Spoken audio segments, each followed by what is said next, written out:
Outlet Liquor is your place to buy a case. Stock up and save when you shop the lowest prices available every day at Outlet Liquor. You never have to wait for a sale. The more you buy, the more you save. Only at Outlet Liquor. What's your outlet?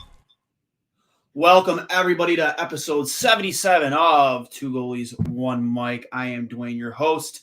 I will be joined shortly here by my co-host, Johnny Cullen. He's right now currently on the ice, helping the future goaltenders of North America. Has a lot of fun with that. You should check it out. Big game goaltending whenever you have a chance. If you have any goalies that are looking, to further their game along, Johnny does a phenomenal job. Also, any shooters, he's always looking for shooters, help out, volunteer. So always check that out. And remember that this episode of Two Goalies, One Mic is brought to you by Outlet Liquor on George Rimmon Boulevard, the very place to buy a case. Whenever I go out for, game day for a Bills game night, or a matinee for the Sabres, I am always going to Outlet Liquor. They have so many options there. Be sure to get there. They treat you like your family. I know from experience. The Trainwreck family knows from experience. They are absolutely unbelievable there. But without further ado, around 9 p.m., that'll be in 9 minutes, we will have on none other than from NHL Network, EJ Hradek. Excited to have him on. It's the second time he'll be on with us. Guy is an absolute beauty. He's always fun to talk to. I've been trying to get him on here for a little bit now, but schedules always conflict when you're as big as EJ is.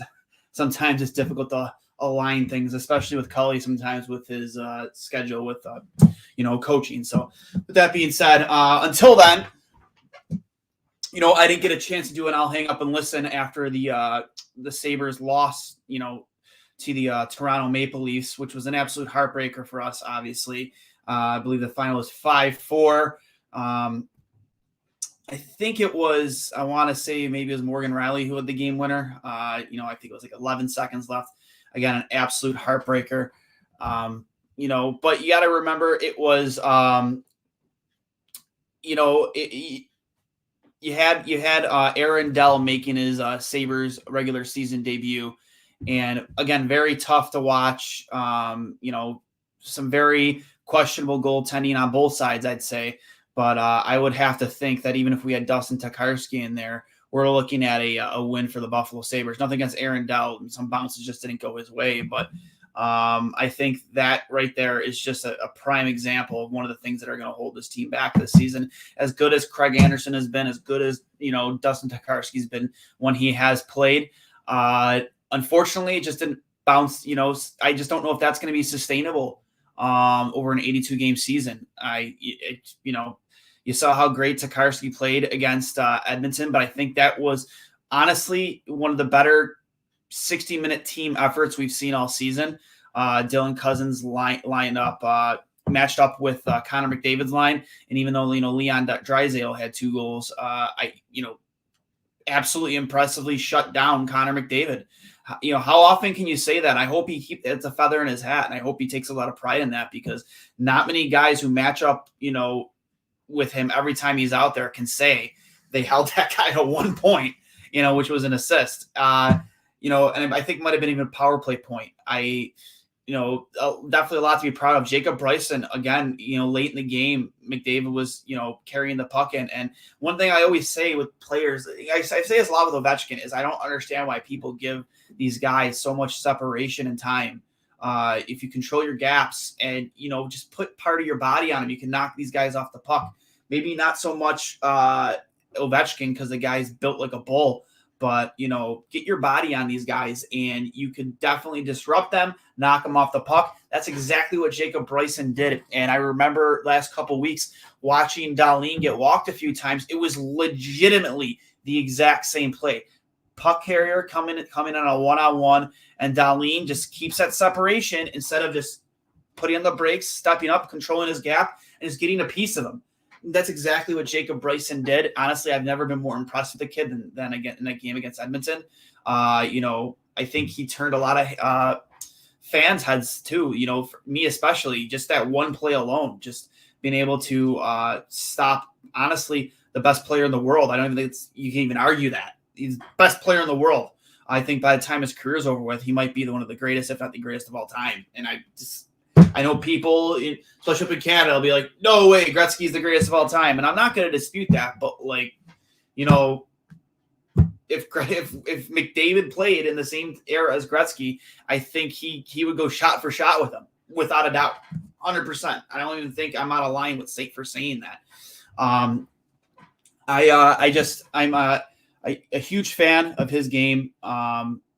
Jacob Bryson absolutely impressed me, impressed a lot of Sabres fans. And I can't stress it enough. I'm so encouraged to see what's to come with him. You know what I mean? It's going to be a lot of fun. So with that being said, I'm expecting obviously Johnny Cullen here any moment with us. Sorry for the hold up, guys. And again, EJ Hradek will be on with us in about 5 minutes. So stay tuned for that. We're going to have a lot on tap. As I previewed in the tweets earlier, we're going to talk about obviously Don Granato's Sabres, what has changed since last year. We're just a little over a week removed from the Jack Eichel trade. Just his feelings on that, and what to expect with him over in Vegas. I would think that it's going to be a powerhouse. For me, in my opinion, I think that team is just so well constructed. I think it's cup or bust. Am I right or am I wrong? Like, that team is just going to be so good. You think of a first line like Eichel, Pacioretty, and Stone. Like, who's going to stop that? That matches up with the best lines in the league. I think, when you think of that, you think Bergeron, Pasta, and Marchand. Like, absolutely. Like, that's probably going to be the most dangerous line in hockey. And it's, I'm starting to get those posts Ryan O'Reilly trade vibes, where we're all losing our minds after he won the cup. We could be looking at that again with Jack in Vegas. I hate to say it. I really do believe that. I think we're going to be having a stroke, seeing him possibly lift the cup, maybe 6-7 months from now, whenever that is. So I'm not looking forward to that. We're obviously going to talk some Seattle expansion. Very, very excited to talk that, because the last time we did speak with EJ, that was one of the things that he brought up. He was excited to talk with us about was, the newest team in the NHL, the Seattle Kraken. See how the Crackhead Nation has liked their team so far, and I'm excited to talk about that. I'm excited to talk about Alexander Ovechkin chasing Gretzky's record. The guy is probably off to the best start of his career at 36 years old, which is absolutely bananas. That guy is off to the start he's at. And then as well as he started off, to believe that he's not even leading the league in goals right now with how the pace he's scoring at is Leon Dryzeddle, who scored 2 against Buffalo to get to 14, I believe it was. I don't know if Ovechkin has scored since the other night, but he was at 12. So again, that's a chase. That's going to be a lot of fun to watch. The guy's on pace for like 70, 75 goals. Obviously, I don't know if that's going to be sustainable, but anything's possible with Alexander Ovechkin, without a doubt. So just obviously let us know what you think in the comments. We got a few comments here, from Iron Noof, very tough loss. Don Keith, the loss did break my heart, but they played their hearts out. They did play their hearts out, and, I think that in Buffalo, that's what we want right now. We just want enjoyable hockey. And what's really crushing me, I've been to a couple games so far, is I really, really, really want to see fans start to fill in the seats there. I mean, I'm asking for sellouts. Obviously, there are a lot of fans that are still jaded, partially myself included, but you have to appreciate the style of hockey these guys are playing. They go out there, they're prepared from puck drop, start to finish. They give you a full 60-minute effort, and it's just a lot of fun to watch. I can't, again, it's a brand of hockey we just have not seen in Buffalo in a very, very long time. It's just, how do you even, I don't even, like, when this season started, I wasn't even sure precisely like how to react, because it's like, is this going to be sustainable? Like when they were winning, like obviously none of us really thought it was, and they kind of came down to earth on that West Coast trip, going 0-4-1. But even in the losses, they're out there, they're working their asses off. They're leaving it all out on the ice. And I've said it a couple times, I think you're going to see a lot of loser points out of this team. You're going to see a lot of games get to overtime, see a lot of games get to shootouts. And I think when you do lose, a lot of, outside of maybe what you saw against the Maple Leafs, the lack of goaltending, is just the lack of the elite talent on this team. And that's not to sit there and that's not a negative, projection of the players on this team. It really isn't. But you just don't replace a Jack Eichel. You just don't. You don't just replace a Sam Reinhart. You just don't. The one game that stuck out the most to me was the Boston game early on the season. Pasternak made a couple key individual plays and really came on and really helped get Boston past us in that game. And I just, for me, that was just a glaring example of when you have an individual or individuals on a team who are just so talented that can really put the team on their backs in a moment or go out there and make it an elite hockey play and come in and, take over a game. So with that being said, joining us right now is none other than the man, the myth, the legend, EJ Hradek. EJ, how are you, man? I'm good. How are you? I am fantastic. I'm still waiting on my co-host. He was on the ice actually until 8:50, working with the Young Goaltenders of America. That's good. We like that. I like hearing that. Yep. And last time we talked to you, obviously a lot has changed with the Buffalo Sabres since then, right? Yep. A lot of new faces and a lot of old faces no longer with us. Obviously the most glaring would be Jack Eichel, who was traded a little bit over a week ago. And just to get right into the thick of it, EJ, where were you when that news broke, and what was your initial reaction to the return for Buffalo? Because for me, it was like 60 cents on the dollar. Yeah, well, it's funny because I'm kind of a night owl, and I'm up late a lot of times. And I had been in touch with Pat Brisson, who is the agent for Jack, and we were I was trying to reach him during the day, and him being in the West Pacific time zone, I'm back here in the East. He sent me a note of kind of apology at like midnight Pacific time, at like 3 a.m. my time in New Jersey, and probably not figuring, hey, he's not going to be up, but at least I could send a note, hey, we'll talk tomorrow or whatever. Yeah. And so I didn't want to seem like I was too much of a crazy person that I would be up at 3 o'clock in the morning. So I did not respond to that note, and I just wonder if I had, maybe we could have had a give and take, and the deal was already done at that point. So when you asked me when I actually found out, it was the next morning when I did get up and I did see that the news that the deal had been finalized. But I should have known something was fishy when I got a text at that time of night. That's happened to me in my career before with different people, and I should have known that something was up. But I think for the Sabres, when you consider what they were doing, they were trading someone that is not healthy at this moment, that had to have a surgery that they were not willing to go along with, and they had not played, and we have to see how this is going to play out. I mean, it's a distressed asset, as they say, and when you have a distressed asset, when you're going to move that person or that asset, whatever it is, you're not going to get to what's your point of the 100% on the dollar. You're going to get what you can get, and I think from the Sabres standpoint, what they get is they get to say someone takes the entire contract, so they don't have to eat any money. They get to move on. They get two players that should be able to be part of their franchise for a long time. Alex Tuck is from the Western New York area. I'm excited for Alex Tuck. He wants to be there. He's shown flashes of real brilliance in his career. We'll see if he can do that, on a night-to-night basis and really be much more consistent. But he's really high-end talent, big, strong, fast, skilled. And so he's going to play in this league for, another 10 years. And And, the same thing with the young player that they end up getting in the deal. I mean, they sent him to Rochester, and they're going to hope that, they like him.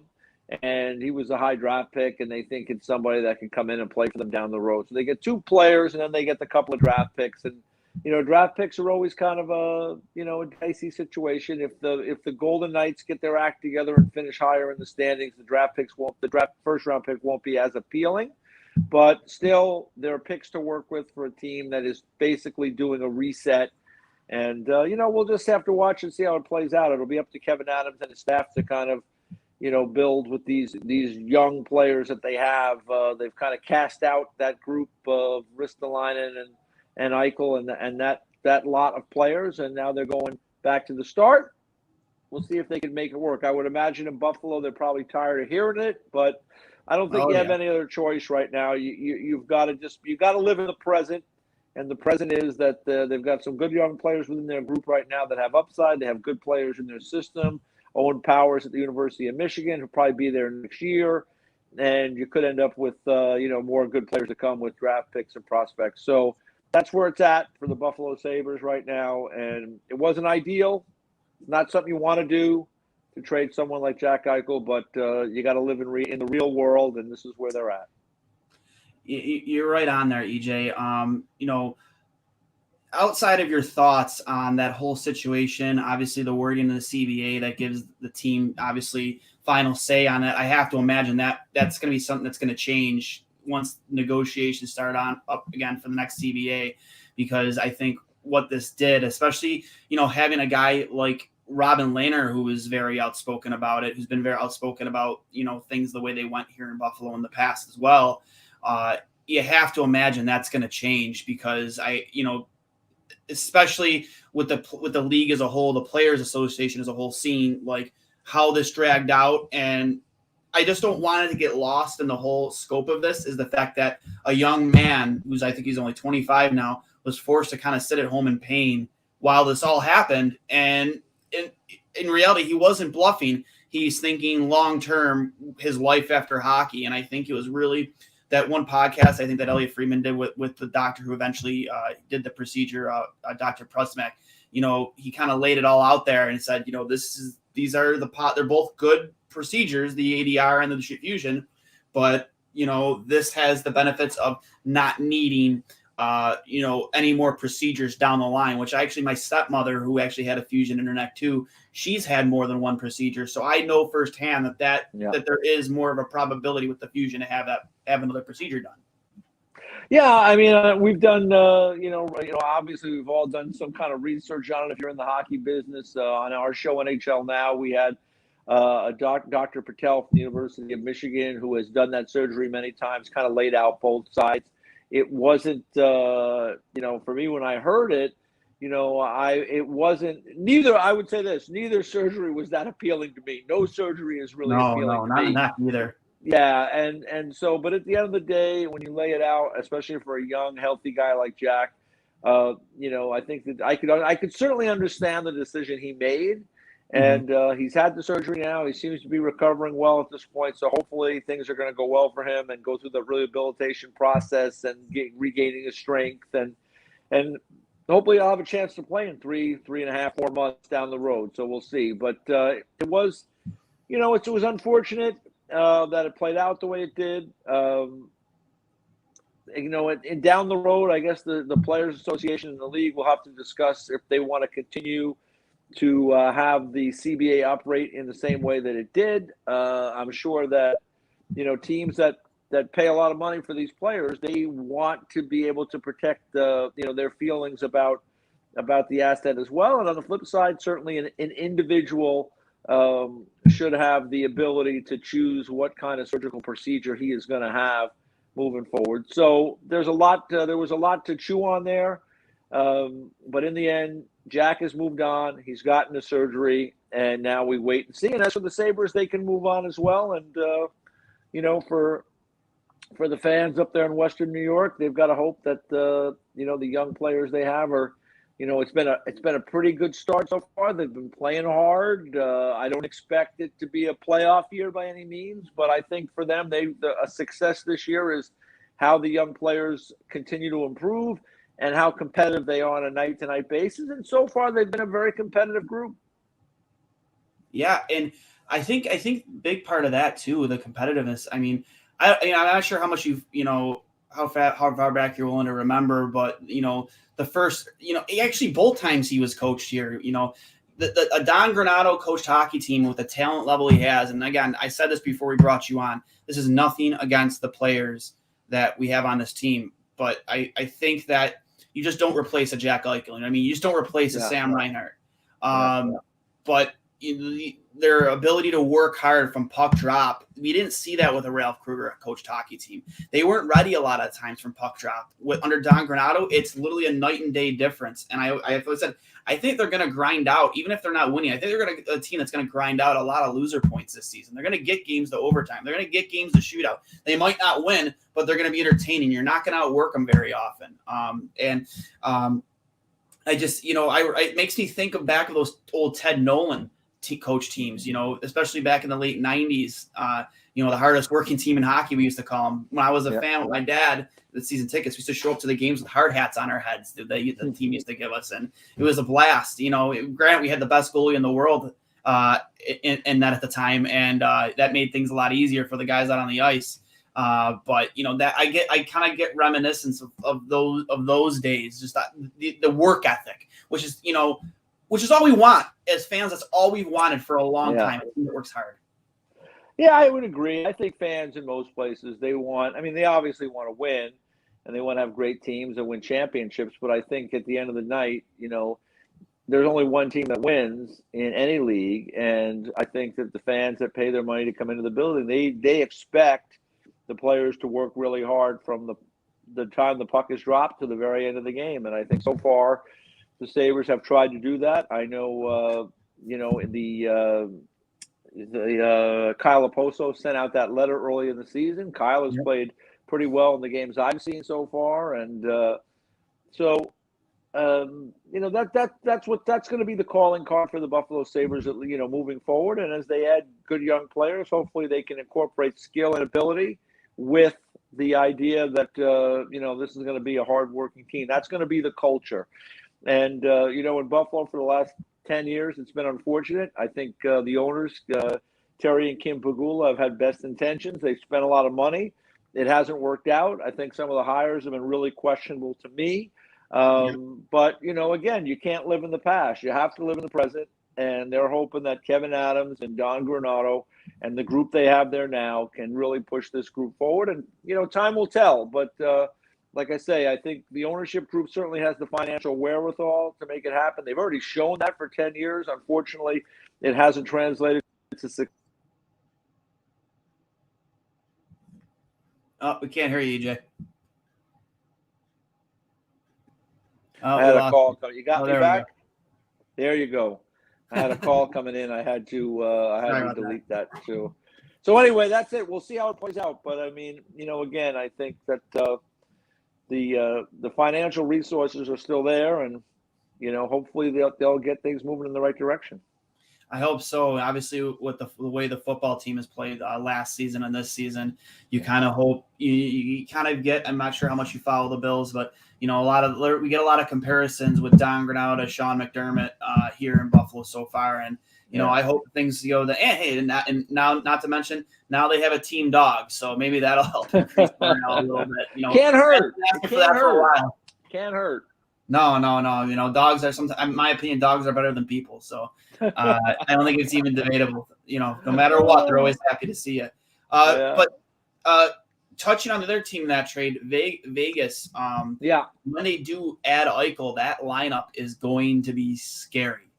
AJ, like the potential of Pacioretty, Eichel, and Stone on a line together. That probably, in my opinion, that makes me think that they might, match up to be one of the best lines in the league, kind of like, the way Bergeron, Marchand, and Pastrnak has been for a couple of seasons now. Yeah, for the Vegas Golden Knights, they're a team that's been all in from day one of their franchise, right? And that's who they are. They had the great first year, and they weren't ready to rest on those laurels. They've moved popular players out of there, Marc-Andre Fleury, Nate Schmidt. and others, and they've brought in, the likes of Stone and Pacioretty and Pietrangelo and Leonard, and now they have brought in Jack Eichel, and they can only hope that Eichel's surgery is very successful and the recovery is good, and he can come back and be the Jack Eichel that we all know. And if that's the case, well, that's a hole they had there. Their team was it's pretty good on defense. Robin Leonard is a very capable goaltender. They've got some really good wingers, but they had a gaping hole down the middle of their lineup.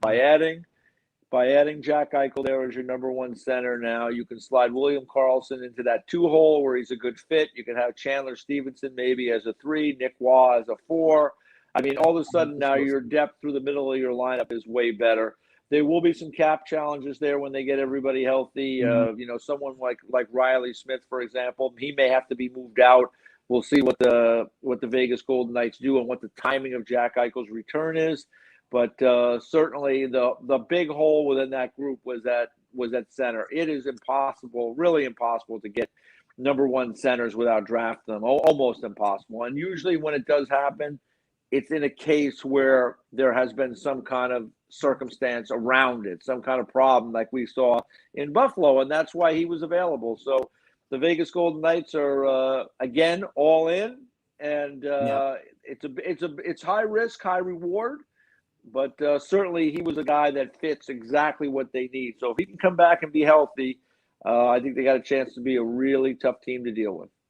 Like you said, man, they're all in, pun intended for Vegas. They took a gamble, and I think it's going to work out for them. And, it's so scary as a Sabres fan because we've seen this song and dance before with Ryan O'Reilly when we traded Ryan O'Reilly, lifting the cup the following year. And I think it's cup or bust for Vegas. I think that's why they make this move. They know that they feel their time is now.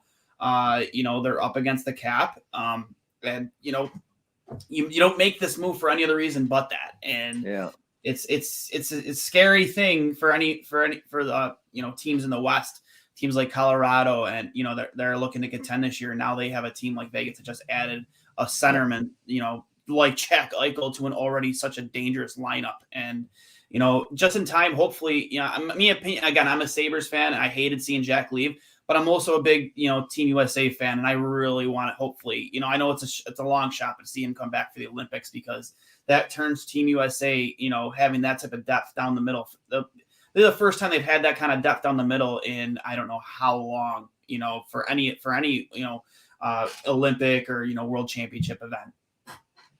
Yeah, well, they've had some good teams in the past and some good centers, on their teams in the past. I think guys like Ronick and Modano through the middle. But you're right. I mean, if Eichel can come back and be healthy with Matthews and some of the others they have there, I mean, that would be certainly a big help for them. I guess for Jack, I mean, we had him on our show a couple weeks ago or maybe last week and prior to the surgery, and, he would love to do it if it works out. If he's healthy enough to go, maybe you can have him as your 13th forward and kind of see where he's at as the tournament goes on. It's a short tournament, and but time will tell. And I think for Jack, the most important thing is to listen to the doctors and to do what's right for him and his development and his recovery, so to speak, moving forward. So the Olympics would be a nice thing for him, but at the end of the day, I believe he's going to do what the doctors tell him, and what's best for him. Put his best interests and his health in front of anything else, and hopefully he'll be back playing hockey at some point soon, whether it is at the Olympics or maybe after that in Vegas. I agree. I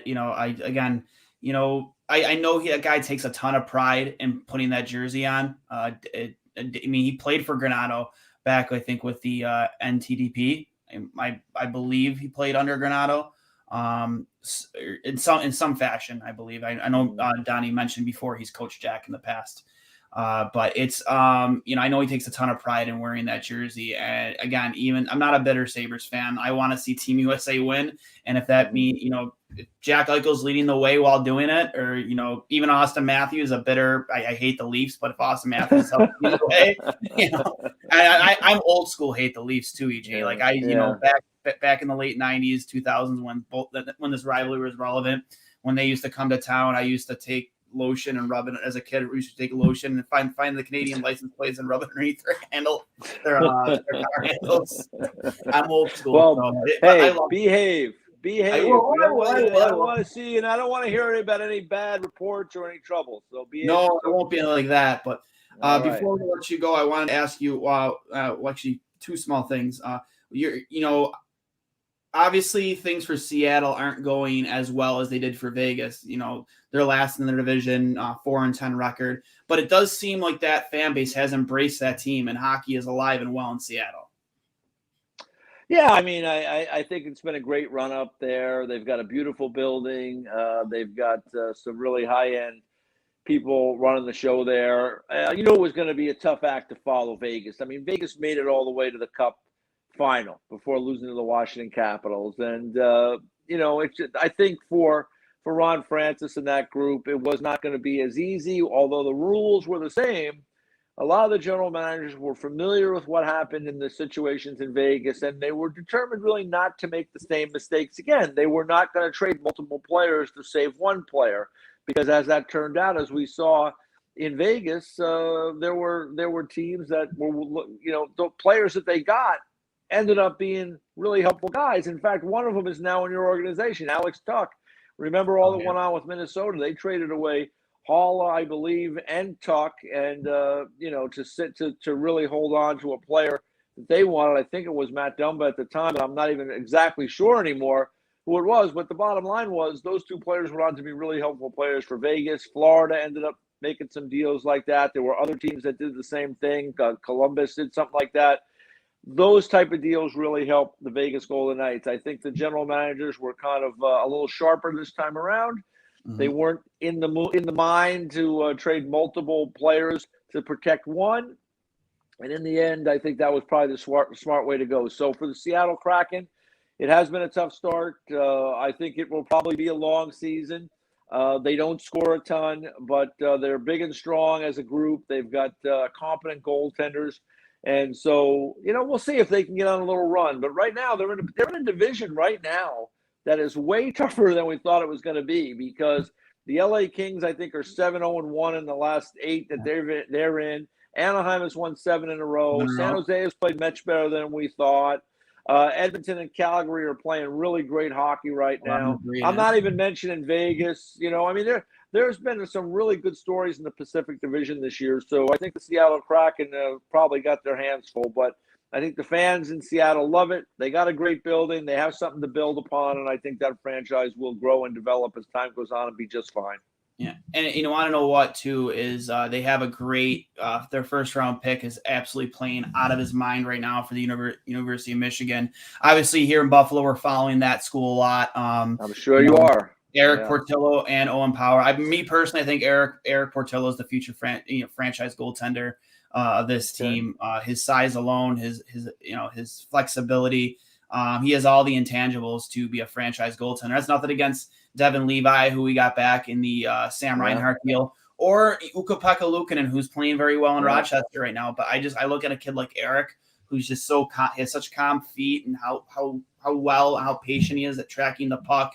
Just ability to move side to side, post to post, and he doesn't make really any mistakes out there. And I think he took a lot from being Strauss's backup last season, who decided to go pro, this year, but over in the Swedish league. But he's just been phenomenal to watch. But Owen too. Owen's been night and day the player he was last year pre the World Championships, and he's been a ton of fun to watch. But Beniers, if I'm a Seattle Kraken fan, if I'm a crackhead, I'm watching Beniers, and I am absolutely losing my mind at what, again, possibly in my opinion, the most, NHL ready player from that draft class. If you were to put him into the NHL right out of the draft, and again, he's played phenomenally up the middle for them, and if I'm a Seattle fan, I'm extremely excited.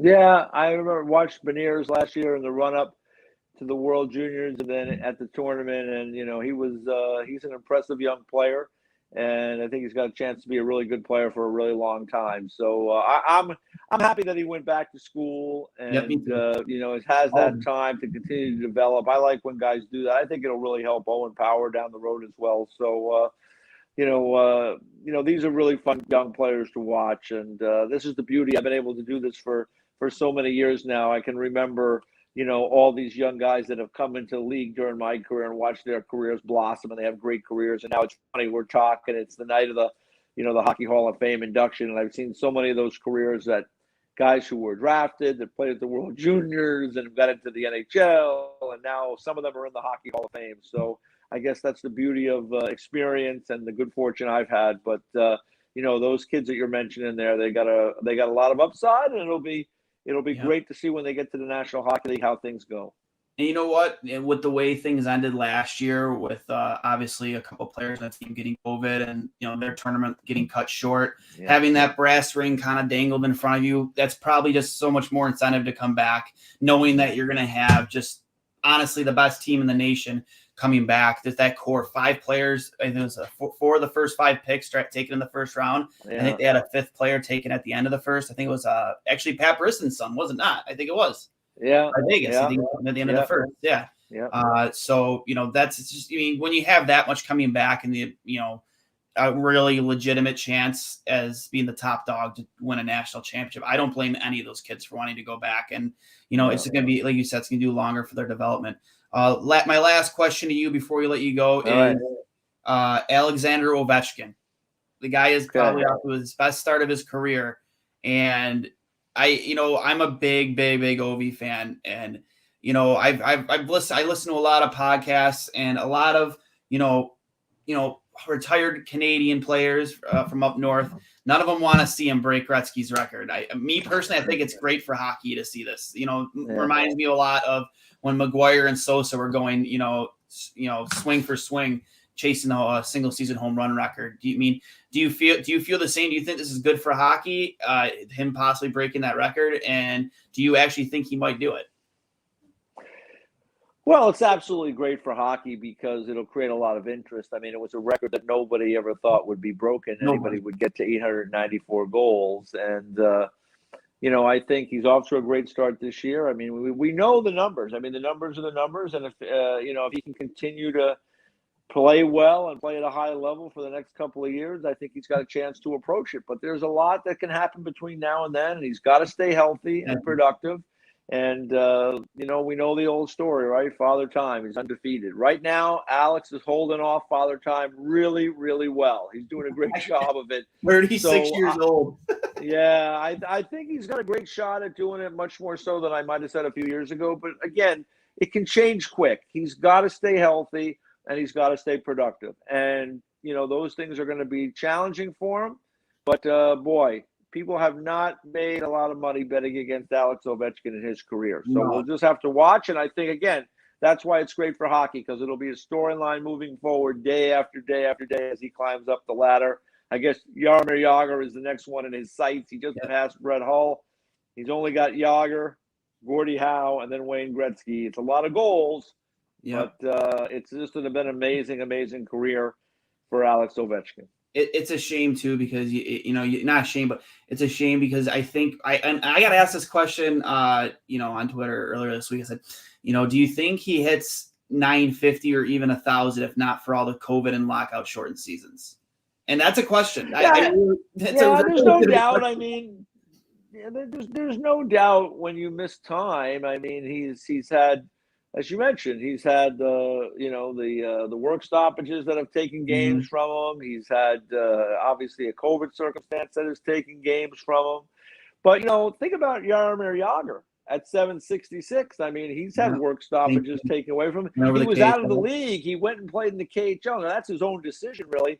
But he missed like 3 or 4 years. I mean, he might have been someone that could have challenged that mark or been much further up the list. And certainly, you would have think that with that time could have passed Gordie Howe at least. So, this is part and parcel of someone's career. Alex has been very fortunate to be healthy the whole time. And that's the biggest thing. I mean, I'm old enough to remember the great Mike Bossy and what a great goal scorer he was. He ended up having a bad back and it really shortened his career dramatically. He only got to play 9 or 10 seasons, but one of the great goal scorers that I've ever seen. So, Alex has been healthy. Knock on wood for him. He stays healthy. And if he does, I think he's got a great chance to challenge the great one.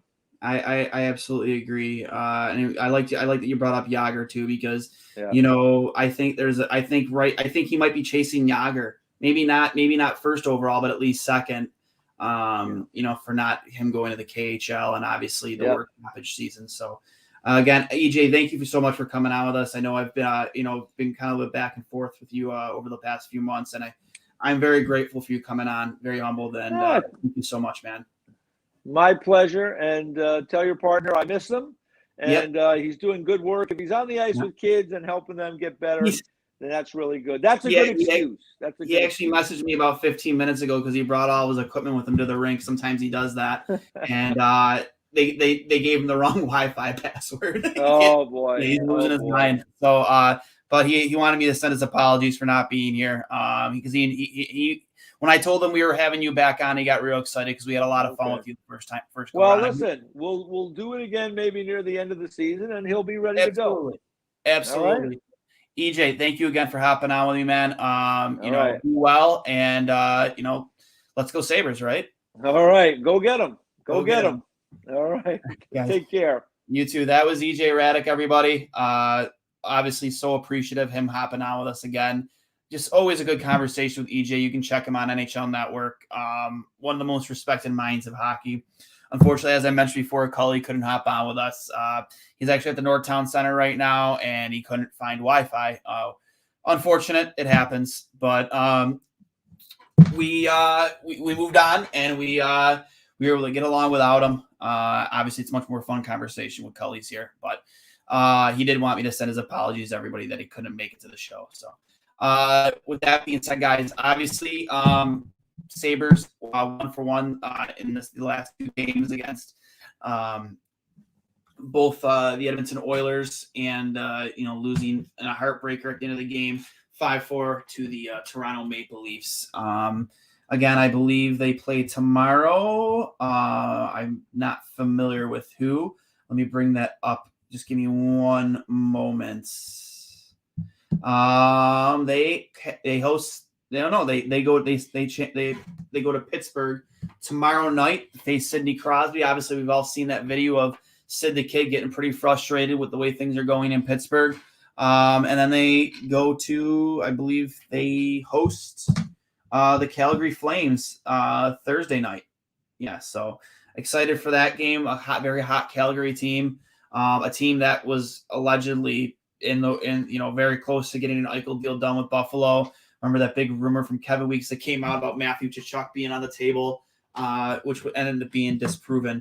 But two exciting games again, two big tests for Buffalo coming up with both Pittsburgh and the Calgary Flames. Like the Calgary Flames off to a very, very hot start. They're third in the Pacific Division, as we mentioned before, a very, very difficult position. Difficult division to be in. Just obviously let us know, what you think in the comments, either, in the thread below or on YouTube. Let us know how you feel about the Sabres team, how you feel about the league as a whole, and how this season has gone so far. I'm excited, to see Ovechkin just continue to be on this tear that he's on, as we mentioned there with EJ before. I'm a huge Ovechkin fan. I think he's my favorite non-Sabre player ever. Just so much fun to watch. That when the guy scores, it's like he's literally scoring his first goal ever every single time. You just can't find love for the game like that in anybody. Literally anybody. The guy just loves playing hockey. I could totally see this being a guy that can play till he's like 45. You mean like Tom Brady? He just keeps playing because he loves it. I honestly have no doubt in my mind that he's going to break Gretzky's record as long as he stays healthy. Again, knock on wood. A guy that is more capable. He's the greatest goal scorer that ever lived. For me, there's no doubt about it. It's the guy doing what he's done in his career so far, with how good goaltending is as compared to when Gretzky played, how much better the competition is as compared to when Gretzky played. Again, that's no knock on them, but obviously you back in those days, you didn't have the Europeans and the Russians and the Czechs overplaying right away. You never got to experience, those European and Czech and Russian goaltenders. Gretzky didn't shoot on those guys early in his career, whereas Ovechkin's been playing at him from day one in his career. In some of the best goaltenders that ever lived, including that guy. Well, both these guys, all three of these guys back here. He's scored on all of them. So With that being, actually, no, I probably never scored on a wall. I think might have scored Hashtag on, in a Hashtag second stint around. So, but with that being said, guys, this has been episode 77 of Two Goalies, One Mic. Thanks for hopping in with us. Remember, this is brought to you by Outlet Liquor, the place to buy a case on George Urban Boulevard. Make sure you get over there. Again, one of my favorite places to get my adult beverages for any game night or game day for the Bills. You can't beat their prices and their selection. And make sure you let them know Duane from Two Goalies, One Mic, and Trainwreck Sports sent you there. Give them a high five, a hug, whatever. Socially distance, elbow bump, whatever you feel like.